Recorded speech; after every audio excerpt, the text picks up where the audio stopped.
আসসালামু আলাইকুম। এই যে আমার পিছনে যে চিত্রটা দেখতে পাচ্ছ সেটা হচ্ছে ম্যাথমেটিক্স 3 এর দশম অধ্যায়ের কনিক এবং কনিক সেকশন। ঠিক আছে? এই যে কনিক চিত্রটা দেখতে পাচ্ছ, এই যে একটা কোণক উপরের দিকে আর একটা কোণক কি নিচের দিকে। এখন এই দুইটা কোণক একসাথে করার পরে এই যে টোটাল যে বিষয়টা হয়েছে সেটা হচ্ছে আমাদের কনিক এবং কনিক সেকশন। ঠিক আছে? কনিক। এখন কনিকের মধ্যে আমাদের বইয়ের মধ্যে 3টা পার্ট আছে।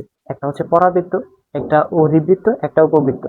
আমাদের জন্য যেটা সবচেয়ে বেশি ইম্পর্টেন্ট সেটা হচ্ছে পরাবৃত্ত।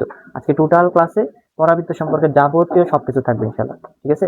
একদম রচনামূলক একটা প্রশ্ন তো এখান থেকে থাকবেই, অতি সংক্ষিপ্ত সংক্ষিপ্ত এখান থেকে থাকে। সুতরাং রচনামূলক একটা 100% কমন পাওয়ার জন্য 100% তো মানে বলা যায় এই কারণে, যদি প্রশ্ন খুবই মানে চেঞ্জ না করে স্বাভাবিকের থেকে, তাহলে অবশ্যই এখান থেকে একটা প্রশ্ন থাকার কথা। ঠিক আছে?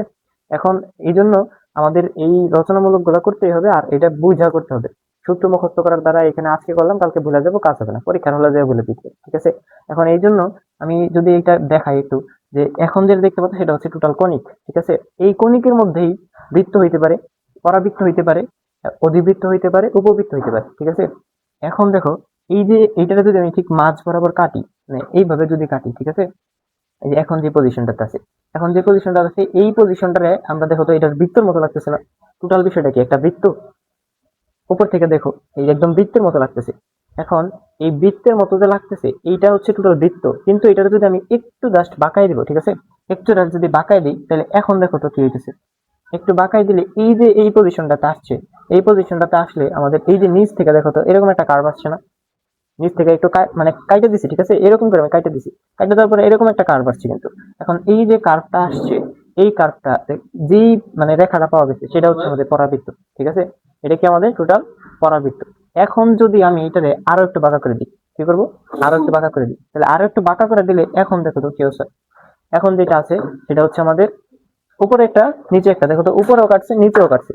এই যে যেটা, এটারে বলবো আমরা অধিবৃত্ত। ঠিক আছে? কি বলবো? অধিবৃত্ত। আর এই যে মানে একদম শুরুতে যেটা ছিল, বৃত্তের পরবর্তীতে যেটা ছিল, সেটা হচ্ছে এই যে এইটা, এটা হচ্ছে কি আমাদের উপবৃত্ত। ঠিক আছে? তাহলে কয়টা বিষয় হলো? এক হচ্ছে বৃত্ত, বৃত্ত থেকে যখন একটু বাঁকাই দেবো কিন্তু নিচ থেকে কাটে নাই, সেটা হচ্ছে কি উপবৃত্ত। এবং একটু নিচ থেকে কাটে সেটা পরাবৃত্ত।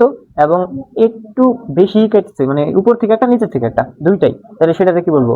অধিবৃত্ত। এই একটা থেকেই 4টা জিনিস পাওয়া যায়: বৃত্ত, উপবৃত্ত, পরাবৃত্ত, অধিবৃত্ত। ঠিক আছে?